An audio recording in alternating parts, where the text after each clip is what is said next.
My name's Nick Stevens, and for the vast majority of my life I have suffered in one form or another through stress and anxiety and the debilitating effects that anxiety brings. So Nick, how would you recognise in yourself signs that you were becoming anxious and anxiety was gripping a hold of you? See, the thing with anxiety is you don't realise you're in anxiety until you're in anxiety. So there's no real warning signs. Maybe it's an event, anything that can cause anxiety. I mean, even down to the stupidest thing of a telephone call, of having to make a telephone call or having to receive a telephone call. The tiniest little triggers will cause anxiety. For me personally, it stems from, as I believe, a lifetime of my own mind and the self-talk within my own mind, constantly being a negative narrative, always negative. There's never, this is going to be good, or that's going to work out. Even when I'm in the middle of a telephone call, the narrative will be saying, you're sounding stupid, you're doing, you're this, and instantly, it's almost like an instant reaction of anxiety, where then it's kind of like, stop the world, I need to get off. The telephone call needs to end, the meeting needs to end, I need to go home, I don't want to be around these people, I don't even want to go out and meet these people. I spent years making plans and never fulfilling them. Losing friends through not being able to maintain friendships simply because of my own negative self-talk that creates anxiety, that gets in the way of human interactions.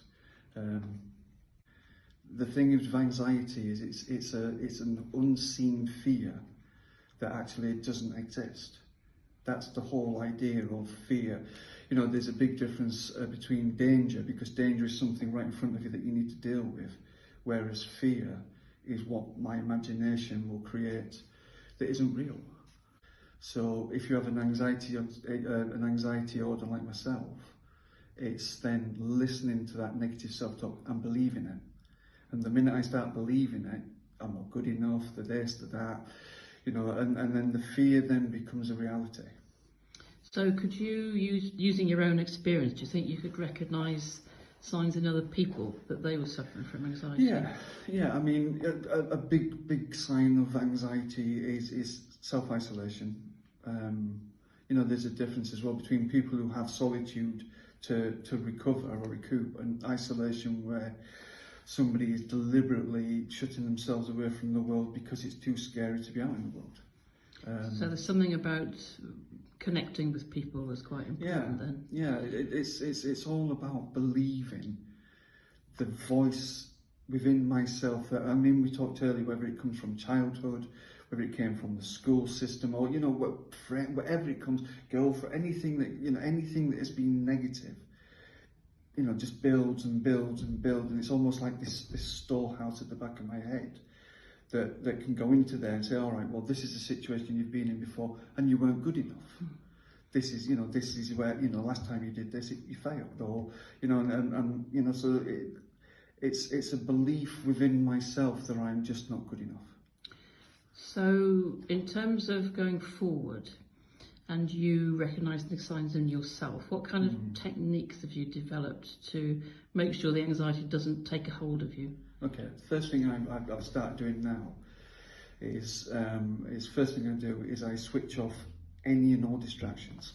So I turn off the TV, put my phone down, I just completely get rid of any kind of distraction, where I can be myself, with myself, right there in that very moment, and then look around. It's almost like this thing of, the 5 things: feel something, smell something, touch something, and all these things, where I can ground myself in the moment, then realise that the fear and the anxiety that I'm listening to hasn't got any validation, it's not real.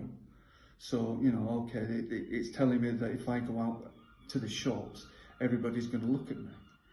So, I ground myself and say, well, I haven't even gone to the shops yet, so how do I know? you know. So, but that fear will stop me going to the shops. So I have to be within myself, saying, right here, right now, what have I got to worry about? Nothing. That's really good. So it's about being yourself and being in the moment, Yeah. and everything else is extraneous and a distraction. Yeah.